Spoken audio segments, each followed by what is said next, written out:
Let us begin.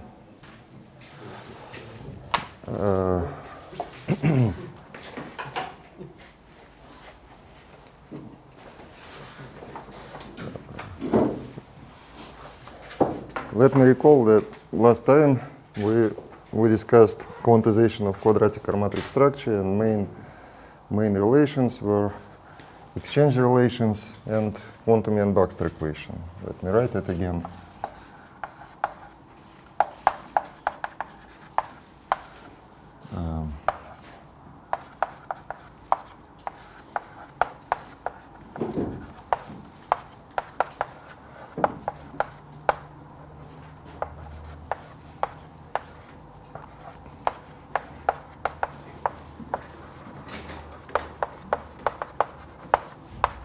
So this is exchange relation, which provides commutation relations for matrix elements of this quantized matrix L. I will discuss it in a few minutes in some detail. And this R matrix entering this relation satisfies quantum Yang-Baxter equation.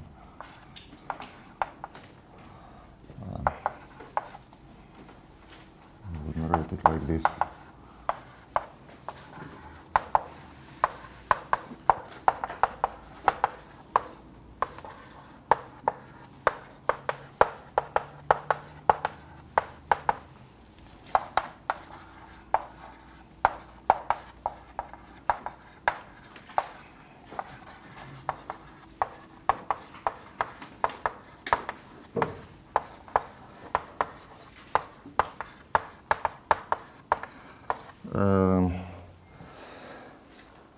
As I told you last time, you may deduce the classical Yang-Baxter equation by considering this relation in the classical limit.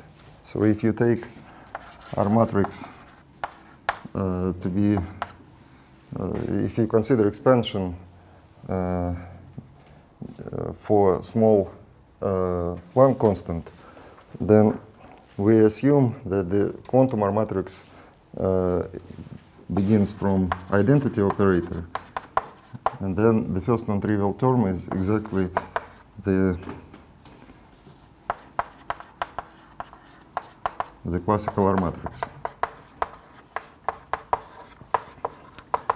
As we know, and you may just substitute and obtain the relation. I won't write it in detail, so. But you probably remember that this classical Yang-Baxter equation was derived from Jacobi identity. So it was some kind of condition for Jacobi identity on sufficient condition for Jacobi identity on R matrix brackets, and this relation can be also somehow deduced like a compatibility condition. So if you let me show how it can be derived like some compatibility condition of sufficient condition. Just let me show what I mean. We may consider a product of L1, L2, and L3, and then permute them by applying some R matrices. If we begin with 1, 2, 3, then we may move to the first possibility is to move 1, 2, 3 is to move to say 1, 3, 2, and then 3, 1, 2. So and finally to 3 to 1. So there is one way to move from 1 to 3 to 3 to 1, and another way is the following. We first permute 1 and 2, so we get 2, 1, 3. Then we get 2, 3, 1, and finally this one. So it means the following, that we may, in order to obtain, for example, if we choose the upper way, we first apply R23, then get like this. Then we apply R13, and this gives us L3, L1, L2, and finally we apply R12 and get this one. So let me show what I mean explicitly. Consider this expression L1, L2, and L3, and apply. Let us apply the right-hand side of the quantum Yang-Baxter equation.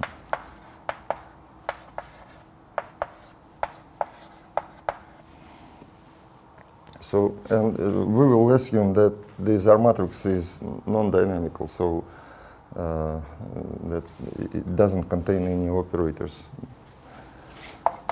Then we may apply the exchange relation first to this expression and obtain R23, R13, L2, L1, R12, and L3. So, and since it's non-dynamical, since it doesn't contain any operators, then it commutes with this L3, because L3 lives in the third component, and this lives in the first and the second, and has no any operators. So we may write it like R23, R13, L2, L1, L3, R12. Then we continue.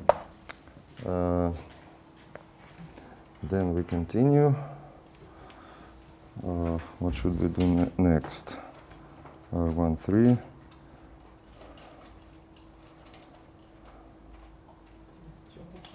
No, we just also need to move this L2 here. Let me write it R23, because it lives in the second space and this in the first and the third.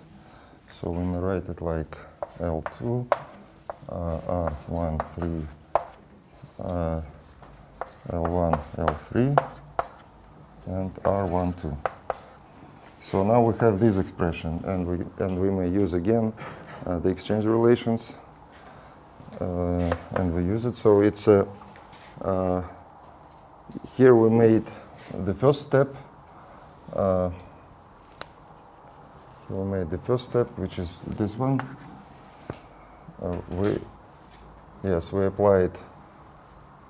First we applied this permutation. Then next we apply this one, and we have here R23, L2, L3, L1. Yes. R1, 3, R12. And finally, we apply the last one time the exchange relation. It gives us L3, L2, R23, L1, R13, R12, and again these two objects commute with each other, and we get L3, L2, L1, R23, R1, 3, 1, 2. So let us denote it like so the right hand side. Yes, it's let it be right-hand side. So what we showed is that L1, L2, L3 equals to right-hand side inverse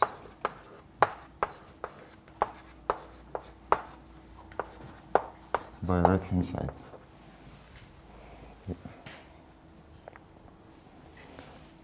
This is it.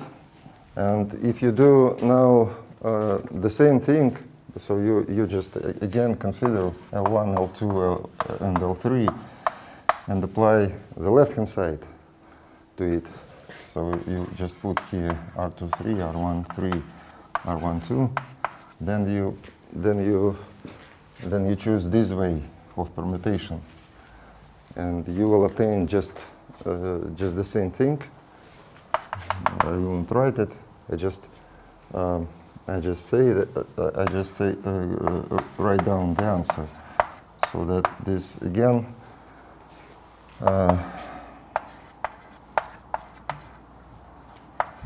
you may commute this to this by conjugating it with the left-hand side.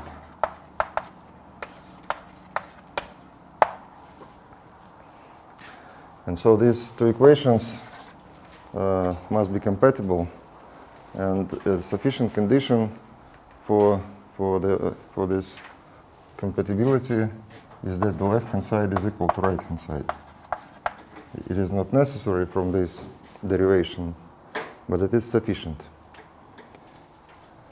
You see, so this is a kind of analog of obtaining quantum Yang-Baxter equation in the same manner as it was obtained in the classical mechanics.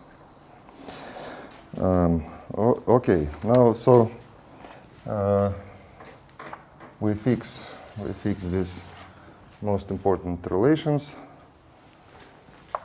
This is what we don't need now. And one more thing I was going to tell about is that, in fact,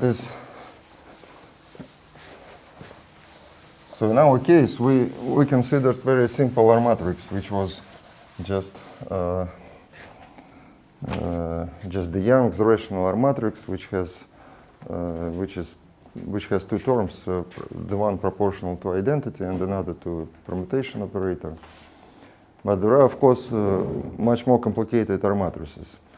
And I should say that this relation can be thought of as a way of quantization of the corresponding classical R matrix structure. So that if you have this Poisson bracket,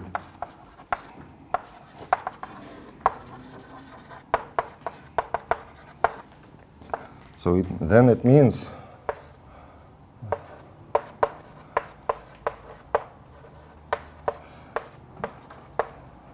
that you have a set of some brackets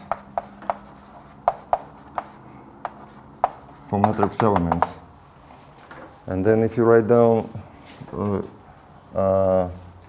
this set of relations where this R matrix is a quantization of this classical R matrix, then you get some quantum algebra, quadratic quantum algebra, which contains quadratic expressions in operators in both in the left-hand side and on the right-hand side.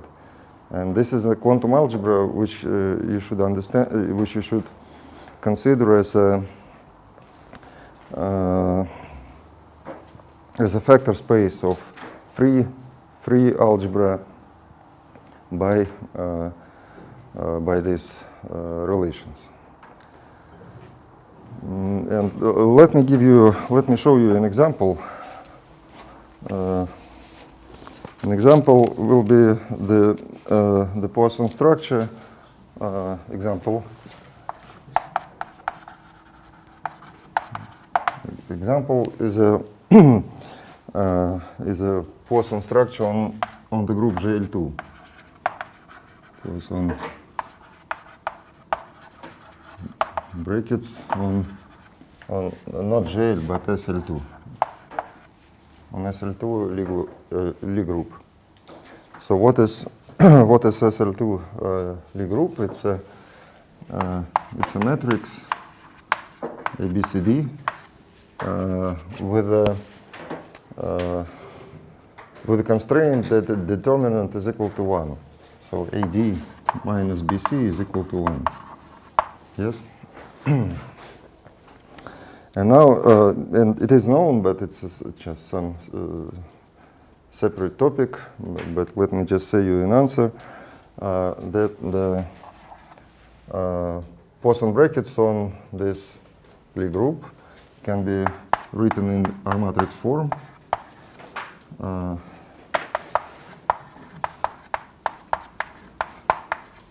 Here I don't use spectral parameter. This is just finite dimensional case.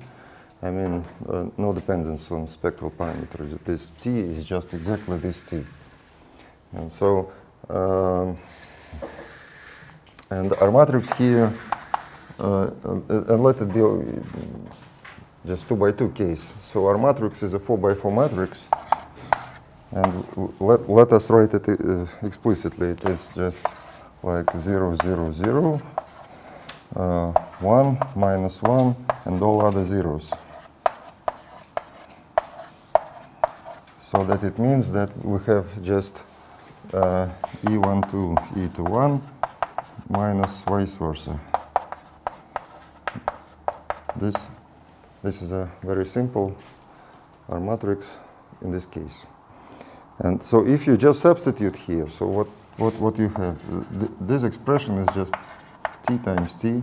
You take this matrix A, B, C, D, then just multiply it by itself by tensor product, and then calculate this commutator. It is very simple because this is very simple matrix, and this T by T is also a simple matrix 4 by 4, and this consists of almost all zeros, so it's also quite easy to calculate it. And then you obtain the following answer. Then you obtain, let me write a set of brackets. A with B is equal to AB, B and C is equal to 0,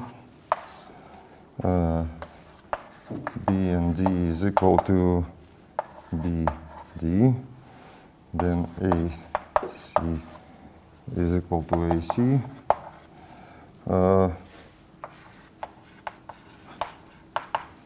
C, D. This is a main set of relations, and all the rest is equal to 0. So this is a Poisson structure. It is quadratic in the sense that the right-hand side depends on. So the right-hand side is a quadratic expression on this ABCD, which are coordinates. ABCD are just coordinates on Lie group SL2. And so yes, and by the way, you may write it. In fact, this example corresponds to the so-called relativistic Toda chain. It is relativistic Toda chain in the sense that you may consider A, B,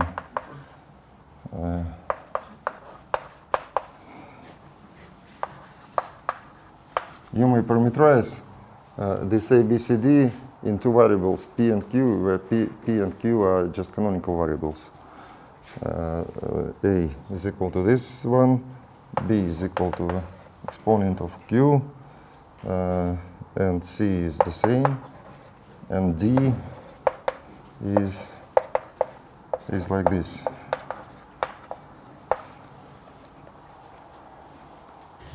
So this parameterization together with PQ equal to 1 provides this set of relations. And now, how we quantize it? What is the quantization of these Poisson brackets? The quantization of these Poisson brackets is given by this, just by this relation.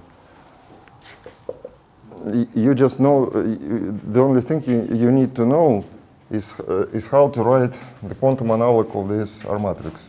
We have a classical R matrix here, and we need to write, and we need to know the quantum R matrix. And the quantum R matrix is the one which was suggested by Drinfeld. Explain why, how can the relation AB, the bracket of AB is A times B?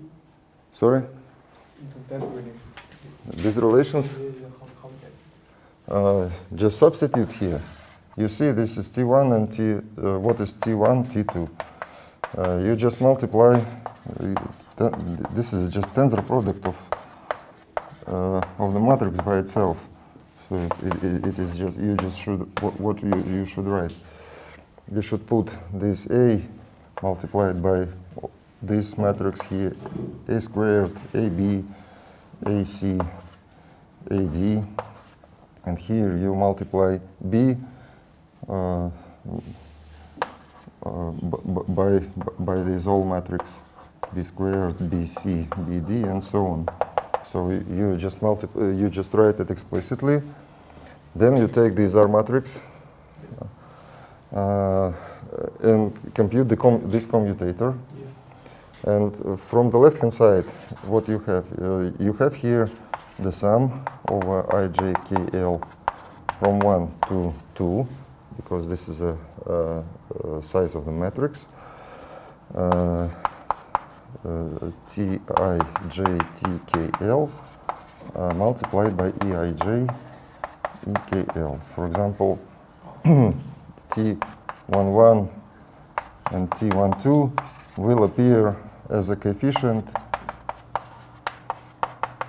behind this basis element.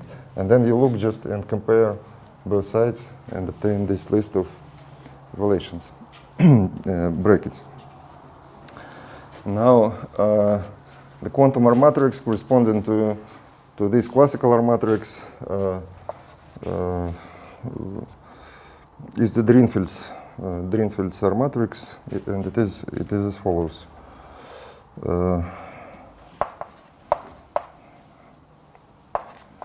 Let me write it like Q 0, 0, 0, 0, 1, 0, 0, 0 Q minus Q inverse, 1, 0, and finally like this, where Q is just an exponent of H.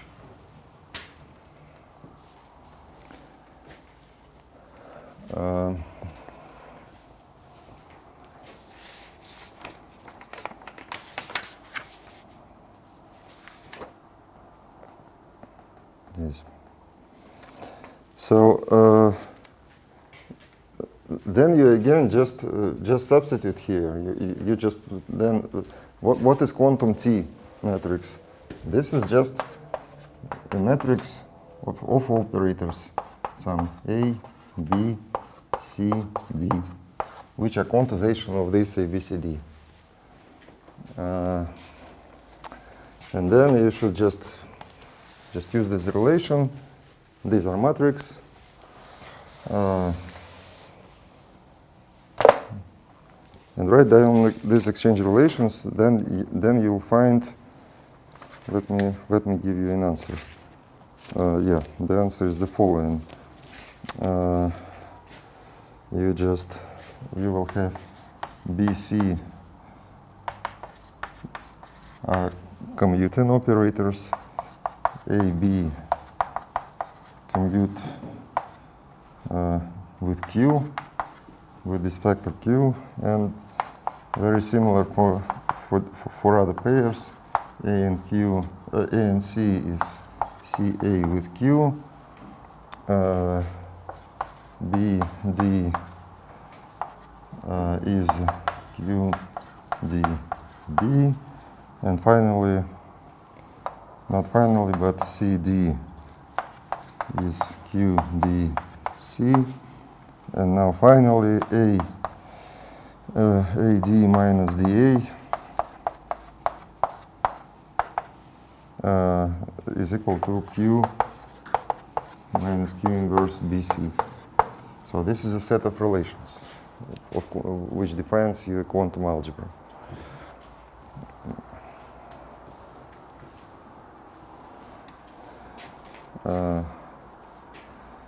Okay. Do we really need this group structure here? Hmm? Do we really need this group structure here, or just to write down the coordinate? Do you mean where is the structure of the group SL2? Or? Where we need. So of course here what we write here is just we use matrix representation for this group. But in order to obtain these R matrix, you need to know some data about this group. So you may write equations, but it's a separate topic. I can give you references if you are interested. Is this the same as quantum GL algebra? With the algebra, if you take the quantum plane, the algebra which is the symmetry of quantum plane. It's a good question. It is in fact SL2Q. So it's a co-deformation, yes, of this group. But the question about so yes, of course we when we discuss quantization in our framework, we just quantize the phase space of some mechanical system. And for example, if we have this SL2 Lie group, then we consider this SL2 Lie group as a manifold, yes, as a manifold with coordinates A, B, C, D satisfying this equation. And we quantize it in this way so we quantize it coordinates on this phase space, and they become operators satisfying some new relations. But your question is about what about the meaning of SL2, like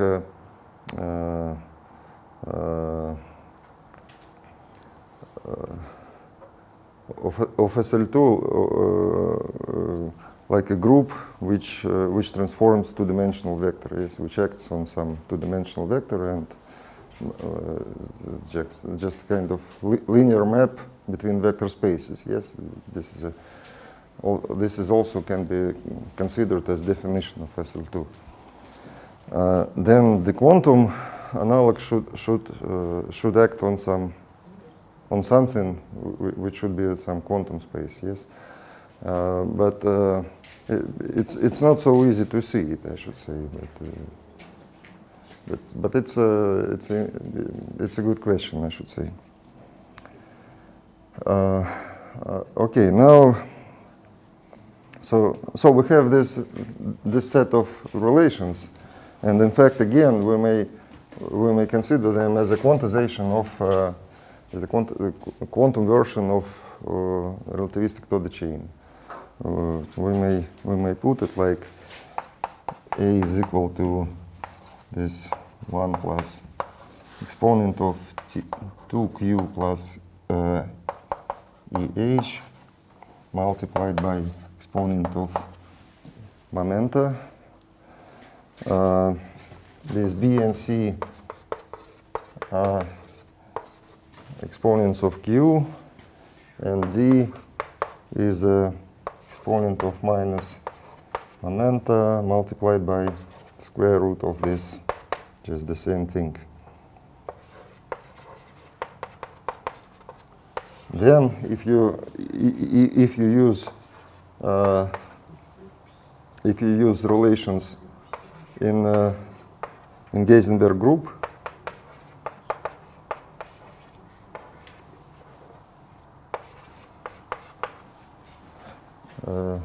then if you use relations in this Heisenberg group, and use this parameterization.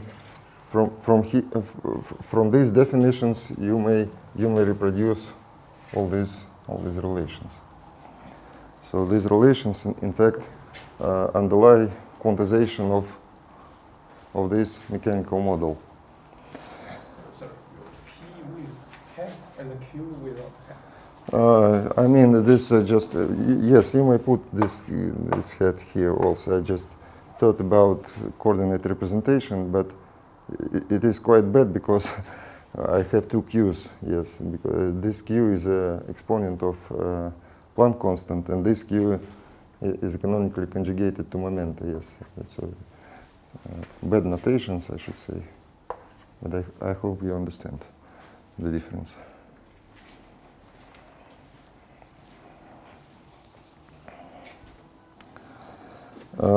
So and this is the way how to obtain quantum algebras, and in this way you may reproduce some more complicated quantum algebras, including Sklenin elliptic algebra, which is maybe one of the most general one. Okay, now let us come back to construction of quantum integrable systems. So this is just a place where you may use these relations, not to discuss even some integrability, but this is just a way to use it to quantize some Poisson structures, and then you write down relations for some quantum algebra, and you may study representation theory corresponding to these relations.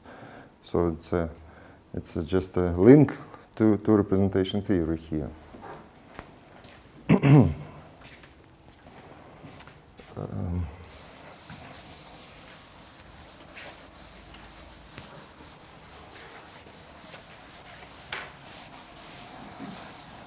Now let us come back to the study of integrable systems.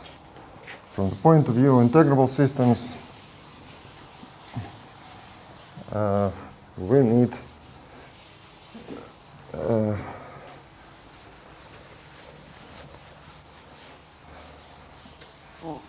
analog of that very important property for classical spin chains, which we discussed on the previous lectures. Let me just recall it very briefly. If we have a set of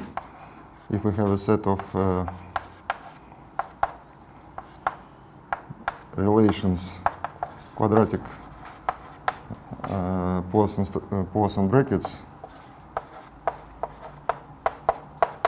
for some set of lax matrices which are numbered from 1 to n small, and we also have these brackets b equal to 0 for distinct indices, then you may construct the so-called monodromy matrix, which is defined as a product of all these lax matrices, and then from all this data you obtain again classical R-matrix structure now for monodromy matrices. And so this is a way how to construct new integrable systems, which are called spin chains, classical spin chains. Now we need to construct quantum spin chains, and they're constructed, in fact, in a very similar way, because this statement appears, in fact, later than quantum one. So first people understood the following fact. Consider, for example, a set of quadratic relations of this type. So we have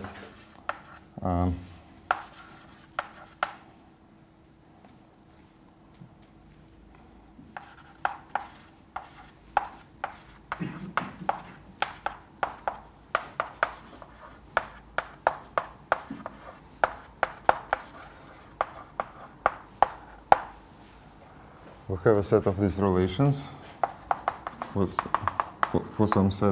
for from 1 to n for some set of quantum lax operators. And we also assume that if we have distant indices, then they commute with each other. So the operators, the commutation relations are non-trivial inside only one site. So, and the site is numerated by this index.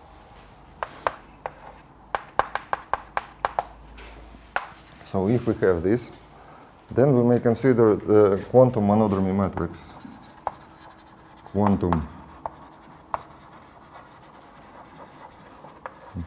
monodromy matrix T, which is equal to Ln, just the same statement, in fact. And then it follows from all this data that this T again satisfies the same quadratic relations.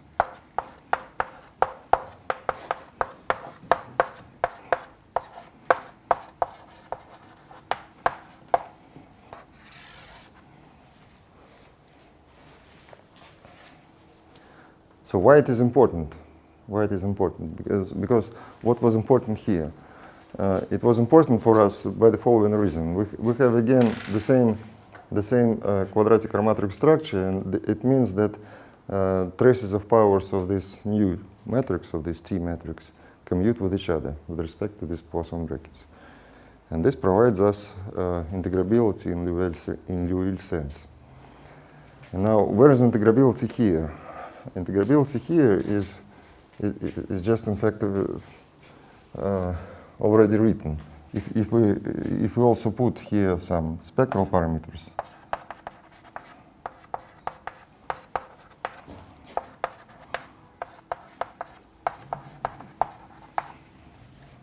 and then we also suppose that this R matrix is invertible, then what is written here is T0 of Z, T0 prime of W is equal to vice versa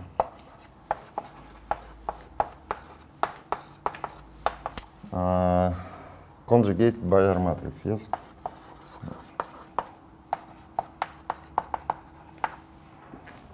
And here is R matrix inverse.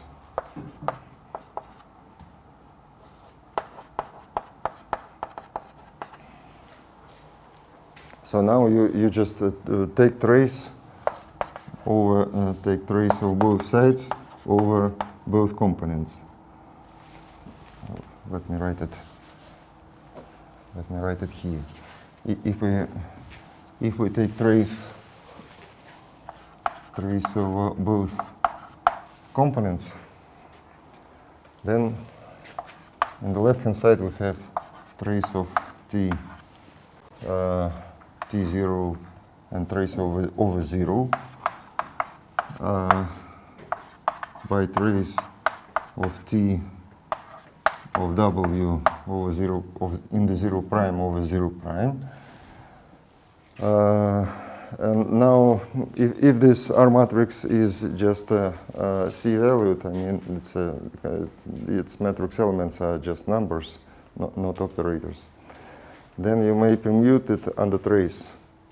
You may use cyclic permutation under trace, and so that under trace it is just cancelled out, and we get commutativity of these traces.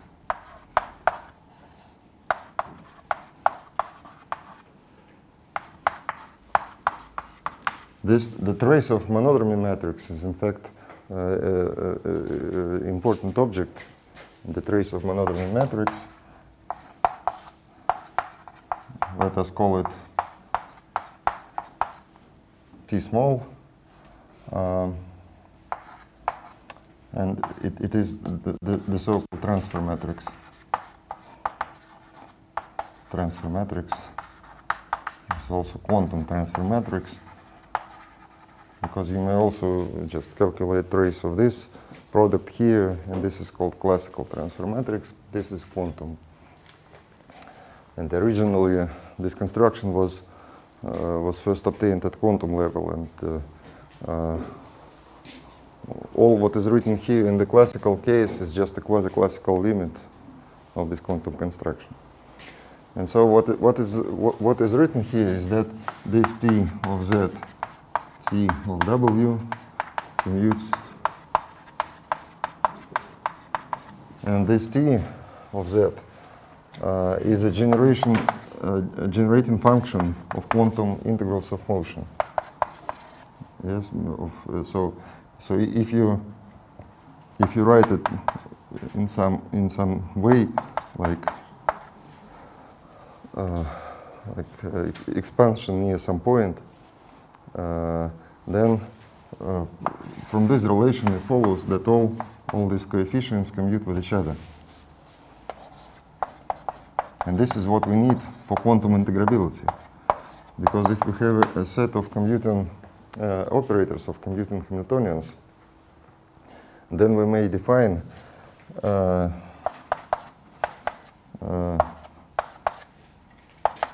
some Schrödinger equation for all these Hamiltonians simultaneously. If the operators commute, then they may have a joint set of eigenvectors. So this is a quantum problem, and the possibility of formulating this quantum problem follows from quantum integrability. So the quantum analog of Liouville theorem is that the quantum Hamiltonians should commute with each other, and this follows from commutativity of quantum transfer matrices. And the commutativity of quantum transfer matrices is in fact a consequence of these relations. Let me show how it happens, why this statement is true. It's a quite simple exercise, but let us do it, because it's important to understand it. So now we... So what statement can we... The statement is the following, this one statement. In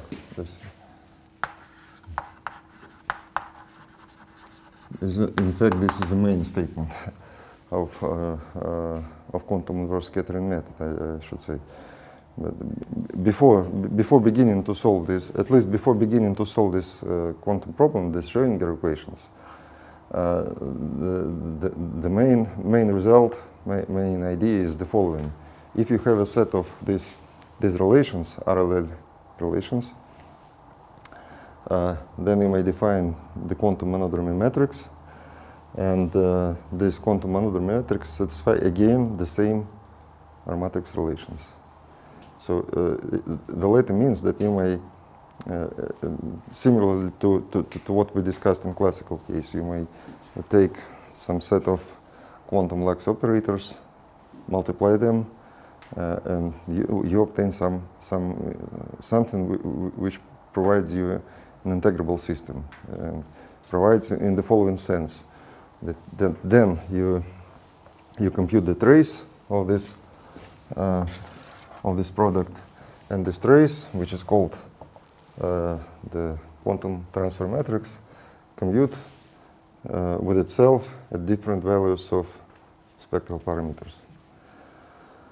And this is why this set of operators commute with each other. So let me comment on how to verify it.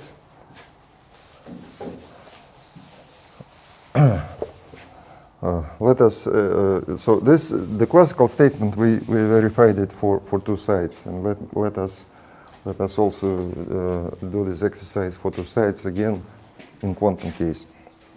So for example, we have ETH and E plus 1 side. So we have this T is equal to, say, Li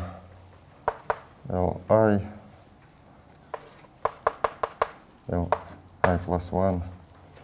So in fact, it doesn't matter. We choose, we maybe choose different ordering. So you may call it not E plus 1, but I minus 1. Doesn't matter in fact.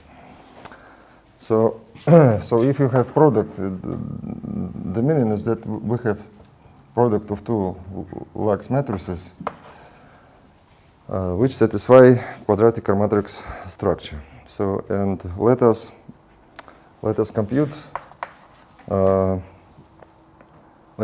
left-hand side of this relation for this matrix T. So let us write it like R0, 0 prime, T, 0, T, 0 prime. So what should we write?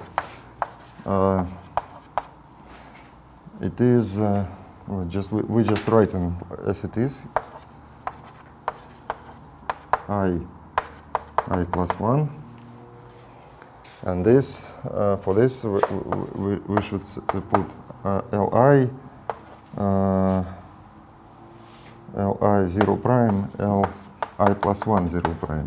Yeah, so this is just, this is T in the 0th component, and this is T in the 0 prime component.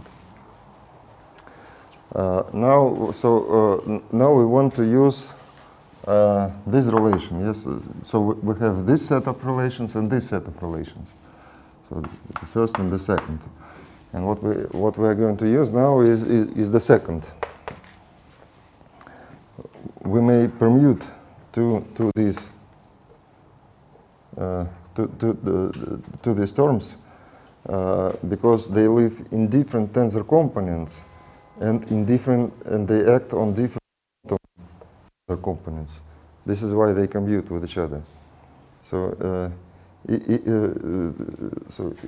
when we write A1, B2, B equal to B2, B1, A1, in classical case, because it's just A times B, it's just obvious, yes. And when we quantize it, then A1, B2 is not equal in the general case to B2, A1 if the operators entering A and B do not commute with each other. But here, they commute with each other because these indices are different. This is I plus 1 and this is I. And these are operators sitting in different sides. So they commute, and this is why we may permute them, and we get R0, 0 prime, L0 I, L0 prime I, now L0 I plus 1, L0 prime I plus 1. Yes? And therefore, we may now apply the first rule. Yes, this is the first quantization rule. This gives us L0, L0 I, L0 prime I, L0 I, R0, 0 prime, and then L0 I plus 1, L0 prime I plus 1. And again, now we use the same commutation relations for the value of index I plus 1. And again, permute them with the help of this exchange relation. And this gives us, so we have this expression as it is. As it is. And here we have sorry, not R, but L0 prime I plus 1, L0 I plus 1, and these are matrix extending here. Yes. And now again, so what we did here, we permute this L and this L corresponding to different sides and different tensor components in the auxiliary space. and we may do it again here. And if we compute it, then this one joins with this one and gives you t, t0 prime. And this one with this one gives you t0.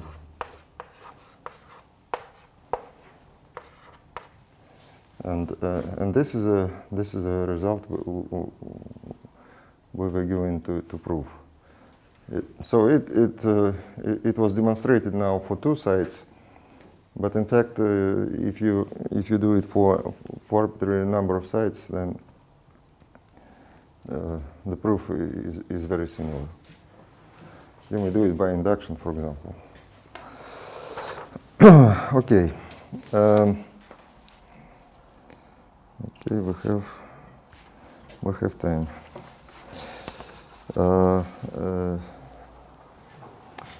So let us apply this construction, and let us construct the quantum spin chain. Let us construct quantum spin chain.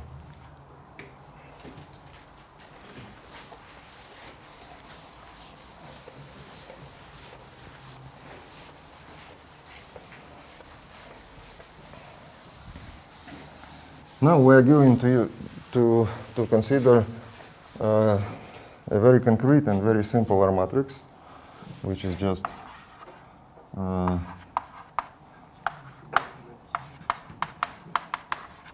just 1 plus h over z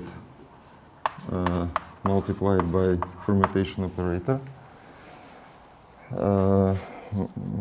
We have already discussed this R matrix, and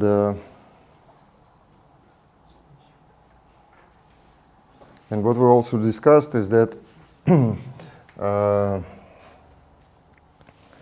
the quantum Lax matrix, written as 1. Yes, and moreover, we'll think about 2 by 2 case. So n is everywhere 2. So this is just 4 by 4 matrix. So it's what is written here. It is just 1, yes, identity matrix given by 4 by 4 matrix, plus h over z multiplied by permutation operator, which is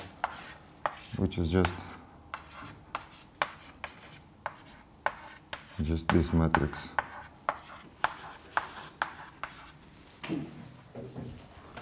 And now we also have already discussed that if we consider quantum Lax matrix defined as 1 plus h over z multiplied by this matrix of operators S, then so it's just a matrix where you put here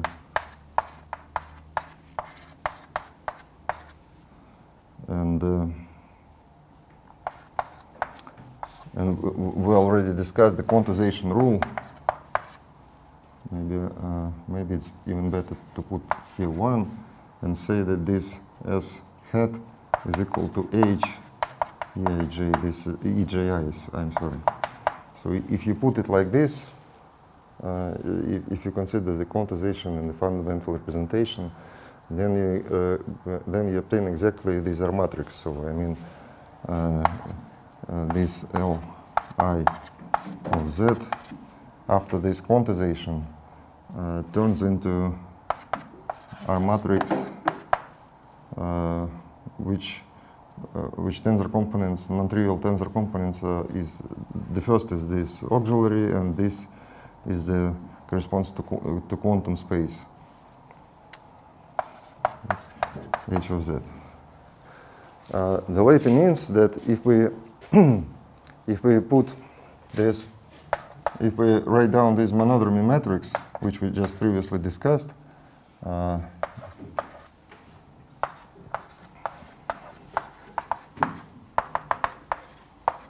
then what we have? We have, in fact, a set of, we have a product of these R matrices.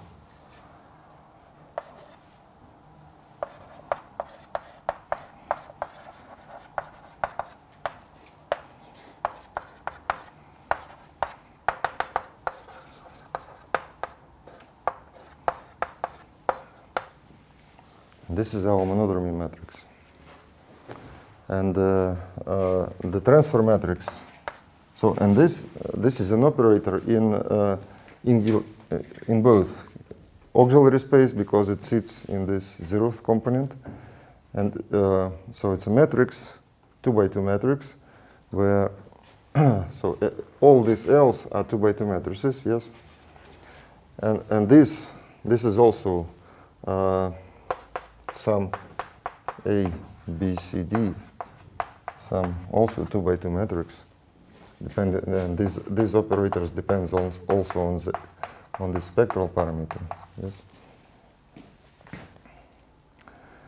And then these operators A, B, C, D acts on the Hilbert space. So A, B, C, D are operators on this Hilbert space, which is a product of C2 n times.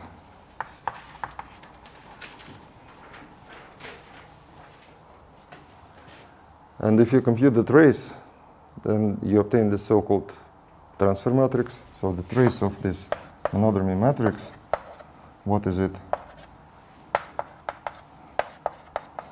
It's just a sum of these operators, A plus D, nothing more.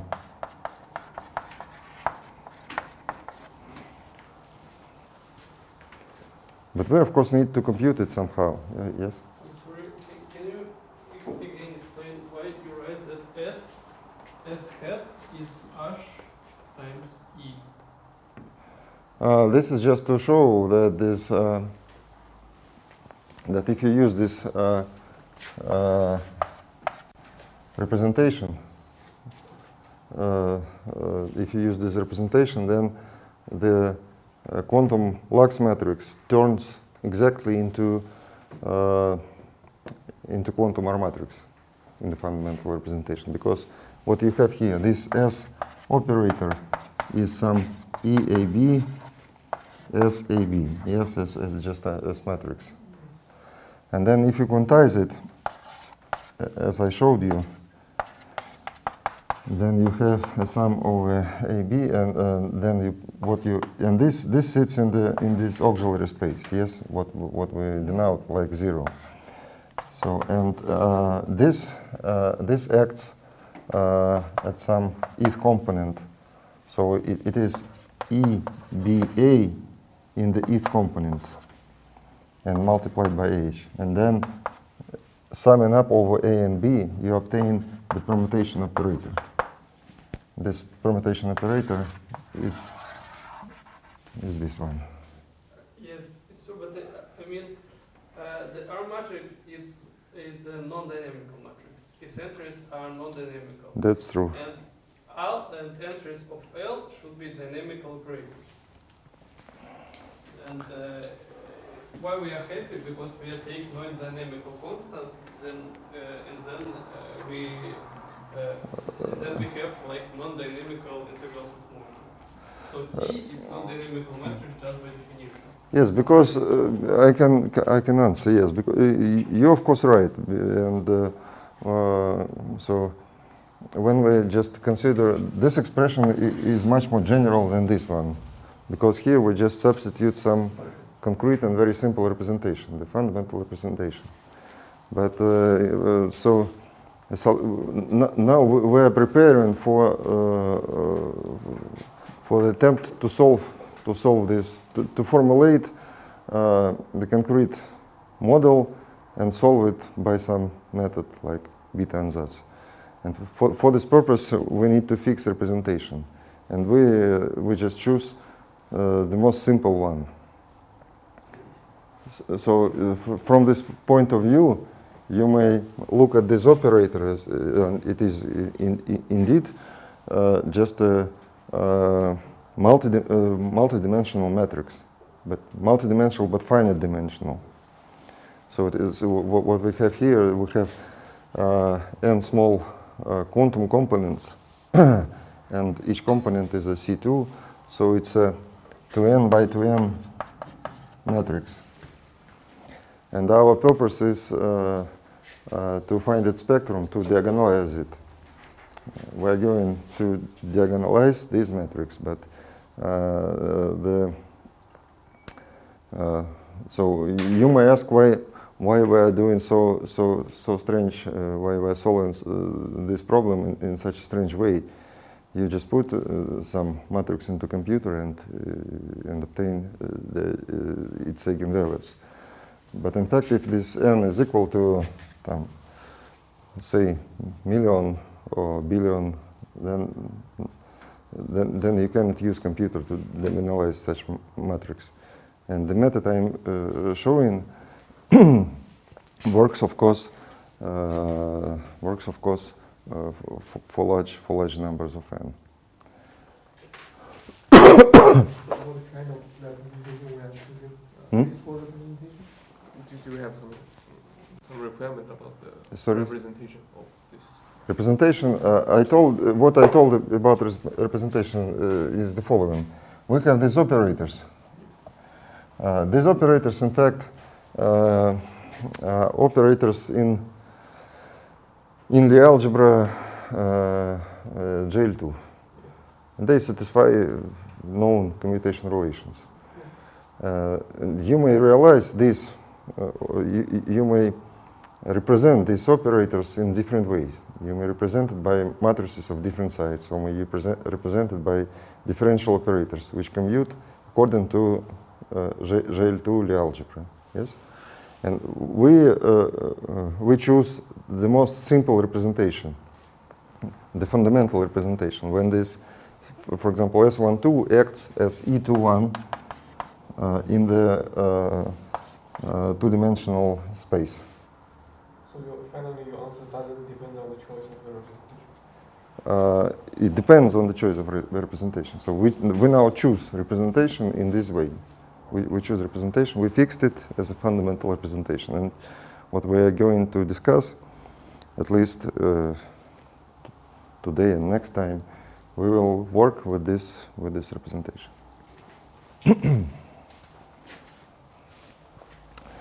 Okay, now how much time do we have? About maybe 20 minutes, yes?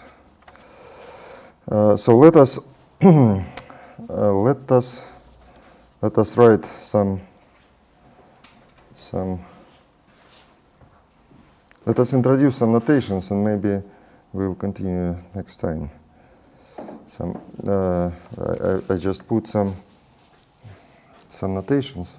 So we will use this ABCD large as for entries of this monodromy matrix, and we'll also, let me just formulate now idea, and then I will repeat it and prove it next time. So let us just denote each L matrix, or in fact it is now R matrix, but it doesn't matter. So this L matrix is now in our notation is just one. Yes, and what I didn't say, in fact, that we may put, I wrote like this, but in fact we may in both, in quantum and in classical case, you may shift this spectral parameter at each side. You may put not z, but z minus zn, z minus zn minus 1, and so on. And here z minus z1. So you may redefine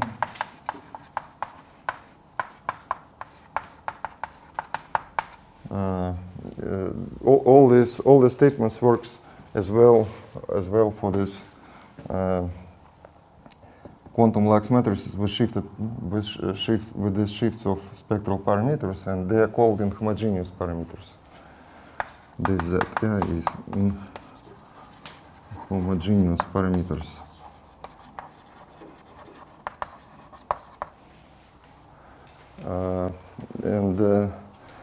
why it works? It works because our matrix depends on difference. So if you at each side, if you look at each side, if you put say index I and I here, then both spectral parameters are shifted by the same inhomogeneity parameter, and the difference is independent. Difference remains the same. This is why this commutation relations holds true even if you make this shift. And we'll use it. We will use it because it appears to be easier to first to formulate the result for inhomogeneous model, and then discuss the homogeneous case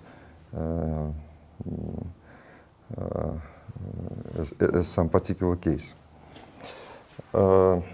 So what we have? The matrix of the Lax matrix corresponding to ith side is like this.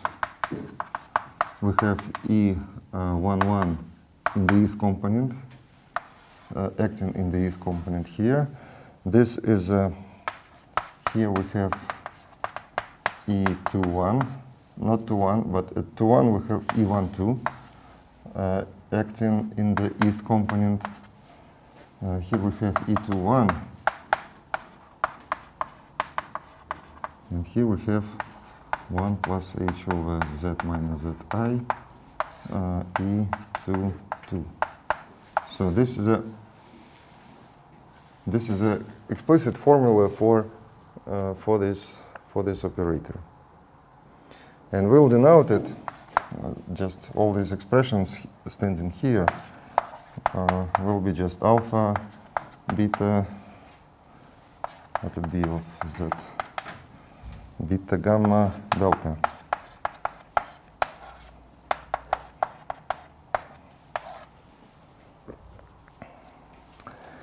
And what are we going to do? We are going to just to look at this product.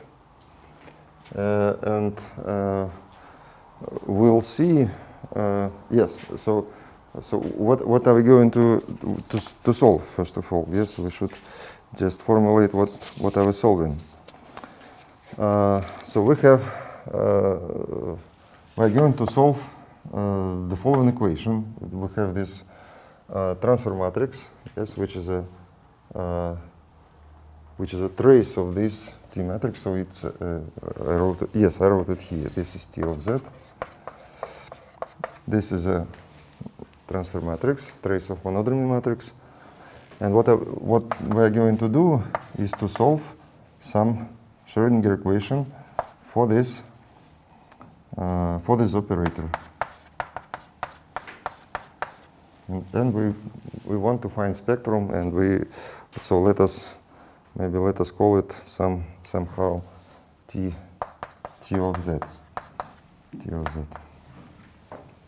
And in fact, you see, I didn't wrote dependence of Z on Z for this psi vector.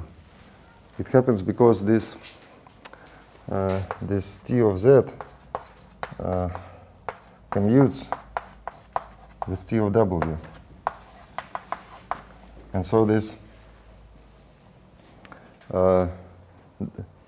transfer matrix commutes with itself at different values of spectral parameter.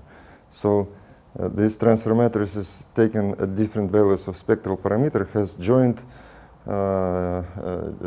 spectrum, joint eigenvectors. And so this is true for T of Z, and this is at the same time it is true for T of W, and so on. And this is why this psi is independent of spectral parameter. I hope it's clear. And so our purpose is to solve this equation now. Is to solve this equation for this concrete model, for this model which is called the quantum spin chain. And maybe a little later I will show you how to obtain what is called local interaction. In fact, from this expression, it's not so easy, but it is possible in some special cases to obtain from this definition of quantum spin chain. You may obtain the Hamiltonian, which is like local Hamiltonian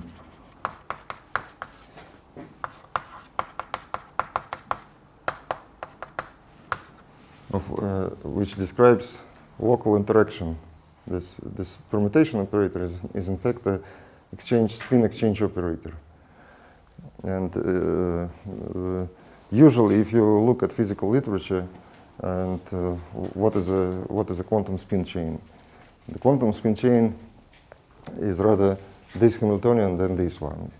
But this one can be obtained from this expression, but it is not so easy, but it can be.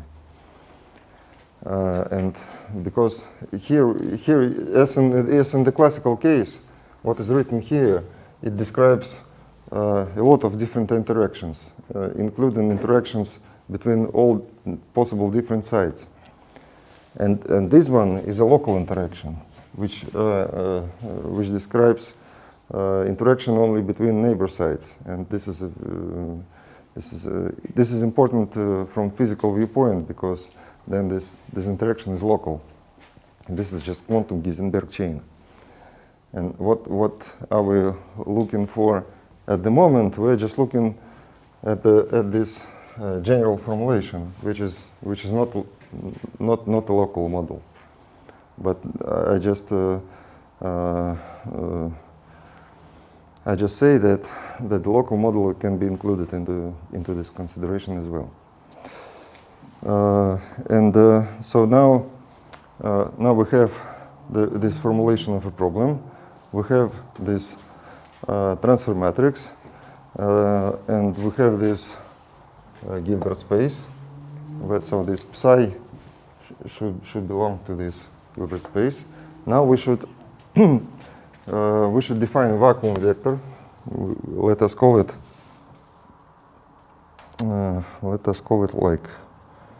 like 0, which will consist of all products of 1, 0. So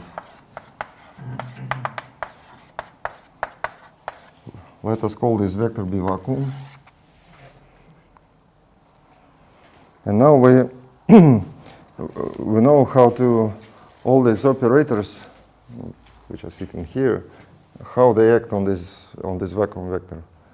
For example, this this E21 acts on this vacuum vector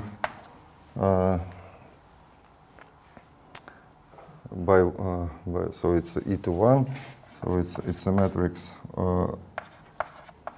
It's this one matrix sitting in the eth component, and it acts on this vector. So it turns spin at the eth component. Yes. And for example, if you take this, if you consider the action of E12, then E12 it's a matrix of this type acting on 1, 0, and this gives you 0.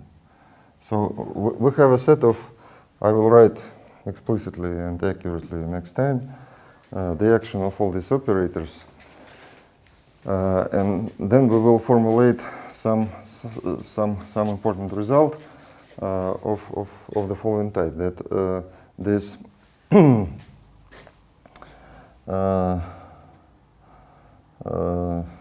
so we may act by these operators A, B, C, D on the vacuum vector, and we'll show the following.